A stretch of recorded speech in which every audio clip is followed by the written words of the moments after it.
Hi friends, இப்போ ரீசெண்டாக super சிங்கரில் ரொம்ப ஃபேமஸாக இருந்த பூஜா வெங்கட் அவர்கள் ஒரு பார்ட்டிக்கு போயிருக்காங்க. அண்ட் அந்த பார்ட்டியில் எடுத்த வீடியோ தான் சோஷியல் மீடியாவில் செம்ம வைரலாக போயிட்டு இருக்கு. அண்ட் அந்த வீடியோவில் அவங்க பார்ட்டிக்கு போயிட்டு செம்மையாக டான்ஸ் ஆடிட்டு தான் இருந்தாங்க. ஆனால் அந்த வீடியோவை எடுத்து பூஜா வெங்கட் இப்படி பண்ணுறாங்களே அப்படின்னு சொல்லி செம்மையாக ட்ரெண்ட் பண்ண ஆரம்பிச்சிட்டாங்க. இதனால் பூஜா வெங்கட் அவர்களுக்கு செம்ம மைண்ட் அப்செட் ஆகிருக்கு. ஏன் ஒரு சிங்கர்னால் நாங்கள் வீட்டிலே தான் இருக்கணுமா, நாங்களும் வெளில பார்ட்டிக்கெலாம் போகக்கூடாதா, அது ஒரு ஜஸ்ட் பர்த்டே பார்ட்டி தான், என் ஃப்ரெண்ட்ஸு கூட நான் போனேன், அங்கே ஜாலியாக டான்ஸ் ஆடணும், நான் என்ன குடிச்சேனா இல்லை தப்பாக நடந்துக்கிட்டேனா, இதுக்கே இந்த வீடியோவை இப்படி தப்பாக ஆபாசமாக பேசி போடுறீங்க. ஆல்ரெடி என்னையும் டிஜேவையும் வச்சு ஒரு ரூமர்ஸ் கிளப்பிட்டு இருந்தீங்க.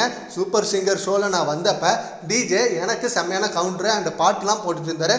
அதை வச்சு நானும் டிஜேவும் லவ் பண்ணிட்டு இருக்கோம், டிஜே கருப்பு தான் என் ஆளு அப்படின்னு சொல்லி எங்கேயோ ரூமர் போயிட்டு இருந்தீங்க. அது என் குடும்பத்தில் எவ்வளோ தெரியுமா பாதிச்சுது. அதெல்லாம் நாங்கள் தாங்கி நான் வெளில வந்ததே மிகப்பெரிய விஷயமா இருந்தது.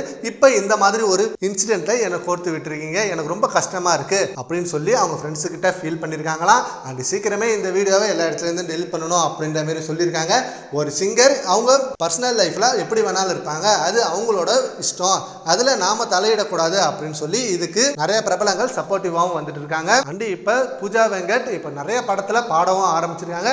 அவங்க சூப்பர் சிங்கர்ல அவங்களோட பாட்டுக்குன்னு தனி ஃபேன் பேஸ் இருந்தது, இப்போ சினிமாவிலையும் வர ஆரம்பிச்சிட்டாங்க. ஸோ வேற லெவலா வளர்ச்சி காட்டிட்டு இருக்க இந்த நேரத்தில் இப்போ இந்த மாதிரி வீடியோ வந்தது அவங்களுக்கு மிகப்பெரிய ஒரு ஸ்ட்ரகிள் தான். சரி, okay friends, Pooja Venkat video பற்றி உங்க ஒப்பீனியனை நம்ம காமெண்ட்ஸ்ல கமெண்ட் பண்ணுங்க. Thank you friends.